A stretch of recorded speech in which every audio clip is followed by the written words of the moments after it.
मेरे प्यारे विद्यार्थियों, मैं यहाँ पर हिंदी कहानी के क्वेश्चन आंसर को लेकर आई हूँ। इसके पहले के वीडियो में हमने बहुत सारे ट्रिक से बहुत सारे चैप्टर को बता रखा है जो कि हिंदी विषय से संबंधित है। यानी हिंदी विषय से संबंधित जितने भी आप लोगों को टॉपिक क्वेश्चन आंसर चाहिए उसको आप लोग हमारे वीडियो पर देख सकते हैं। हमने ट्रिक के माध्यम से बहुत सारे चैप्टर को कवर कर रखा है। आप लोग हमारे चैनल पर जाइए, लाइक सब्सक्राइब और शेयर कर लीजिए। सब्सक्राइब कर लेंगे तो हमारी और बेल आइकन को प्रेस कर लेंगे तो हमारी नोटिफिकेशन आप लोगों के पास जाती रहेगी।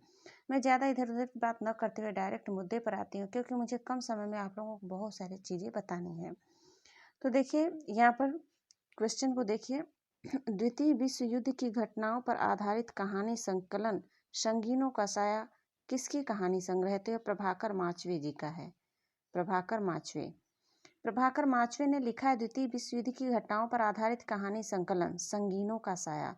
इनकी कहानी का नाम है संगीनों का साया। देखिए इस प्रकार का क्वेश्चन अक्सर एग्जाम में पूछे जाते हैं, जैसे द्वितीय विश्व युद्ध पर आधारित है और किस प्रकार की कहानी संकलन को जो है बंद करवा दिया गया था अंग्रेजों द्वारा। जैसे सोजे वतन, प्रेमचंद जी की कहानी सोजे वतन है, उसको अंग्रेजों द्वारा प्रतिबंध करा दिया गया था। भारत भारती इनका है, सुमित्रानंदन पंत जी का है कि मैथिली शरण गुप्त का है, हाँ गुप्त जी का है, तो उस पर भी जो प्रतिबंध लग गया था।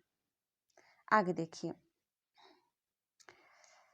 हिंदी में शिकार कथाओं के लेखन का श्री गणेश किसने किया? शिकार कथाओं के लेखन का श्री गणेश किसने किया? यहाँ पर देखिए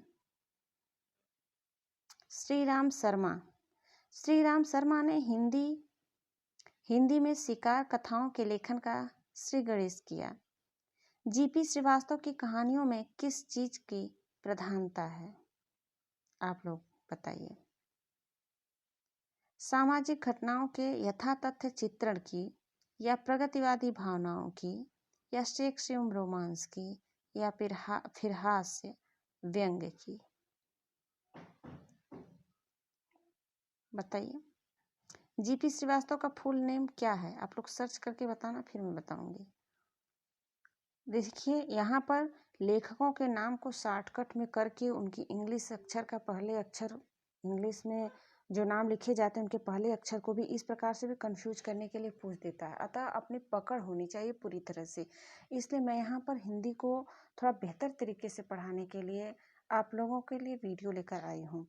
देखिए इसको हम लोग ट्रिक से भी याद कर सकते हैं। देखिए जैसे पहला यही जो 67 वाला क्वेश्चन है, जैसे द्वितीय विश्व युद्ध की घटनाओं पर आधारित कहानी संकलन संगीनों का साया। अब इसको ट्रिक से कैसे याद करेंगे? देखिए जो कोई भी विश्व युद्ध पर अगर कहानी लिखेगा उसका प्रभाव तेज होगा, जिसका प्रभाव होगा वही जीतेगा। तो प्रभाव से प्रभाकर माचवे याद कर लीजिए। हिंदी में शिकार कथाओं के लेखन का श्री गणेश, जैसे शिकार श्री रामचंद्र जी शिकार नहीं कर सकते ना, तो नहीं कर सकते शिकार, तो शिकार कथाओं के लेखक शिकार करते नहीं। यहाँ पर है होगा या फिर नहीं है होगा ट्रिक में। तो श्री राम जैसा आदर्शवादी व्यक्ति शिकार नहीं कर सकता, अतः शिकार कथाओं के लेखन का श्री गणेश श्री राम शर्मा ने किया। जीपी श्रीवास्तव की कहानियों में किस चीज की प्रधानता है? आप लोग बताइए। हास्य एवं व्यंग की। अब जीपी श्रीवास्तव का फुल नाम आप लोग खुद सर्च करके बताना। इनमें से कौन सा कहानीकार हास्य व्यंग कथाकार की श्रेणी में नहीं आता है? देखो हरिशंकर परसाई जी तो आते हैं भाई, इन्होंने बहुत सारी हास्य व्यंग की कहानियां लिख रखी है हरिशंकर परसाई ने। अन्नपूर्णानंद जी ने भी लिखा है, जीपी श्रीवास्तव जी ने भी लिखा है हास्य व्यंग। देखो अभी जीपी श्रीवास्तव पर ऊपर आया था हास्य व्यंग, ठीक। जैनेन्द्र जी ने हास्य व्यंग पर कहानियां नहीं लिखा है। नई कहानी का प्रारंभ कब से माना जाता है? देखिए ये जो भी क्वेश्चन है सब इम्पोर्टेंट हैं, और हिंदी साहित्य की बात यदि आती है टीजीटी पीजीटी में तो पूछा ही जाएगा, सुपर टेट में भी पूछा जा सकता है, और जैसे टेट हुआ नेट हुआ इन सब में भी पूछा जाएगा इस प्रकार के क्वेश्चन। नई कहानी का प्रारंभ कब से माना जाता है? नई कहानी का प्रारंभ 1950 के बाद से माना जाने लगा। आगे देखिए, नई कहानी जीवन के प्रति एक नया भाव बोध जगाती है, यह कथन किस आलोचक का है? किस आलोचक ने कहा है कि नई कहानी जीवन के प्रति एक नया भाव बोध जगाती है? इस प्रकार के भी क्वेश्चन पूछे जाते हैं कि किस लेखक ने क्या कहा।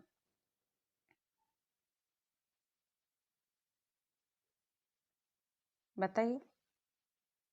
थोड़ा सा मैं समय दे रही हूँ आप लोगों को सोचने समझने, क्योंकि एक लाइन से मैं पढ़ नहीं रही हूँ, मैं यहाँ पर याद करवा रही हूँ। और दिमाग को आप लोग थोड़ा सा एक्टिव करेंगे सोचने पर, उसके बाद बताया जाएगा तो ज़्यादा याद होता है।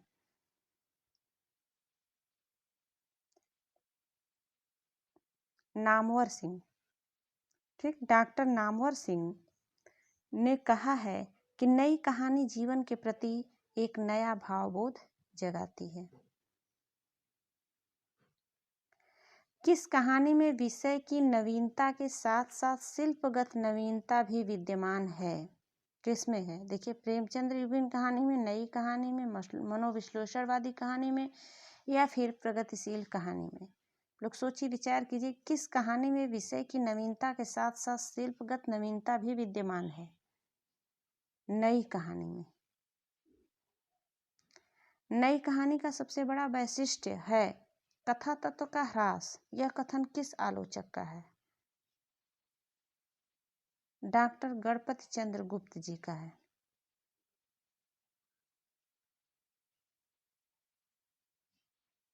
नई कहानी का सबसे बड़ा वैशिष्ट्य कथा तत्व का ह्रास। यह कथन किस आलोचक का है? तो डॉक्टर गणपति चंद्र गुप्त जी का है। नई कहानी से, देखिए, नई कहानी हो गया, इससे ज़्यादा पूछे जाते हैं क्वेश्चन, क्योंकि यह जो है हम लोगों के आधुनिक काल के बाद आया है। और नई कहानी हो गया, समानांतर कहानी हो गया, इससे ज़्यादा क्वेश्चन पूछे जाते हैं। हाँ, नई कहानी से हमारा तात्पर्य उन कहानियों से है जो जीवन के लिए उपयोगी है और उसके लिए किसी न किसी नए पहलू पर आधारित है। मार्कंडेय जी ने कहा है ऐसा।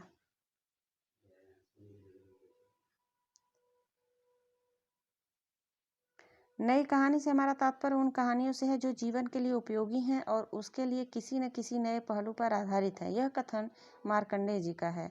कहानी पत्रिका का प्रकाशन कब प्रारंभ हुआ? कहानी पत्रिका का प्रकाशन 1955 ईस्वी में प्रकाशित हुआ।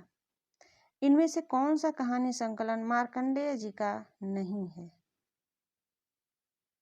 मुर्दा सराय मार्कंडेय जी का नहीं है। बाकी महुए का पेड़, हंसा जाए अकेला और भूदान मार्कंडेय जी का है। देखिए, मार्कंडेय जी का कहानी जो हंसा जाए अकेला है, इसको मैंने ट्रिक से याद करवाया था कि मान लीजिए मार्कंडेय महादेव जी का मंदिर आप लोगों के घर के नज़दीक हो, तो आप लोग हंसते हुए अकेले ही चले जाएंगे भगवान जी के मंदिर में, मार्कंडेय जी के मंदिर में दर्शन करने। तो हंसा जाए अकेला मार्कंडेय जी की रचना है।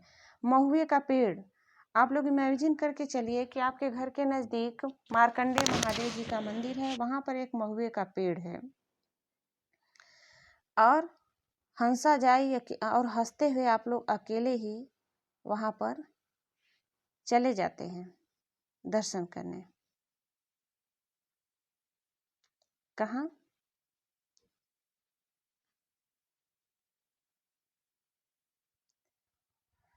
भूदान। और मार्कंडेय जी का मंदिर बनवाने के लिए भूमि का दान तो यूं ही कर देगा कोई भी।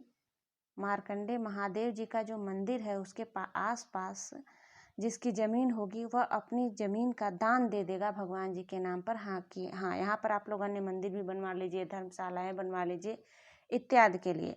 तो चूँकि मंदिर की बात है अतः भूदान सही जान पड़ता है। महुए का पेड़ हो सकता है वहाँ पर और हंसते हुए अकेले ही मार्कंडेय जी के मंदिर में जाया जा सकता है। अतः मार्कंडेय जी की रचनाएं महुए का पेड़, भूदान, हंसा जाए अकेला है, किंतु मुर्दा सराय नहीं है, क्योंकि मंदिर के पास कोई मुर्दों का सराय नहीं हो सकता।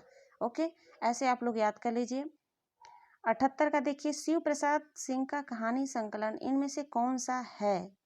ठीक ऊपर पूछा था मार्कंडेय जी का नहीं है, कौन सी कहानी नहीं है कि नहीं है, इस बात पर आप लोग विशेष ध्यान दीजिएगा, नहीं तो एग्जाम में कंफ्यूजन क्रिएट होगा।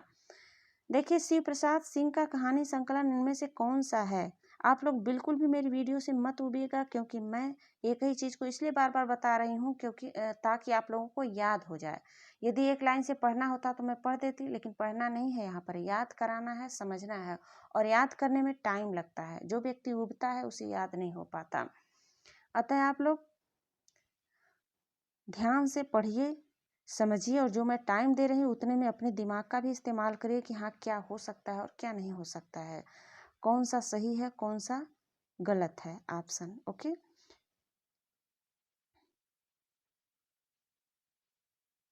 कौन सा है। हाँ देखिए, अभी ऊपर पूछा था कि मार्कंडेय जी का कौन सा नहीं है, तो मुर्दासराय मार्कंडेय जी का नहीं था, लेकिन शिव प्रसाद सिंह का कहानी संकलन मुर्दासराय है। यही मुर्दासराय जो है यह शिव प्रसाद सिंह की कहानी का संकलन है। बाकी महुए का पेड़ आप लोगों को पता चल गया कि मार्कंडेय जी का है। तीन निगाहों की तस्वीर, यह मुझे याद नहीं आ रहा है किस लेखक का है, लेकिन यह शिव प्रसाद सिंह का तो नहीं है। यह शिव प्रसाद सिंह का केवल मुर्दासराय नाम का, इस ऑप्शन के अंतर्गत मुर्दासराय का ही सही है। ठीक, जाह्नवी कहानी के लेखक कौन है। जाह्नवी कहानी के लेखक जैनेन्द्र जी हैं। आगे देखिए, तीसरी कसम एवं लाल पान की बेगम नामक कहानियों के लेखक का क्या नाम है। फणीश्वर नाथ रेणु जी हैं। रेणु जी ने बहुत सारी आंचलिक कहानियां लिखा है, तो तीसरी कसम लाल पान की बेगम भी फणीश्वर नाथ रेणु जी की रचना है। आगे देखिए, इसको कहिए तो मैं ट्रिक से याद करा दूं।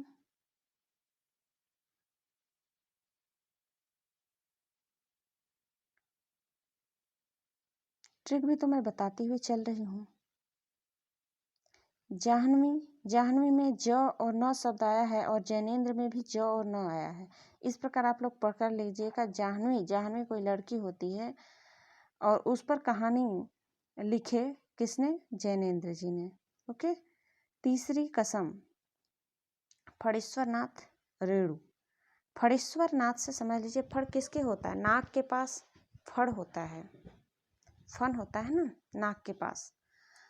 और कोई भी व्यक्ति को यदि एक बार नाक काट ले, वह सही हो जाए, तो फिर वह 3 बार कसम खाता है कि नहीं अब हमको नाक के पास नहीं जाना है, नाक से दूरी बनाकर रखनी है।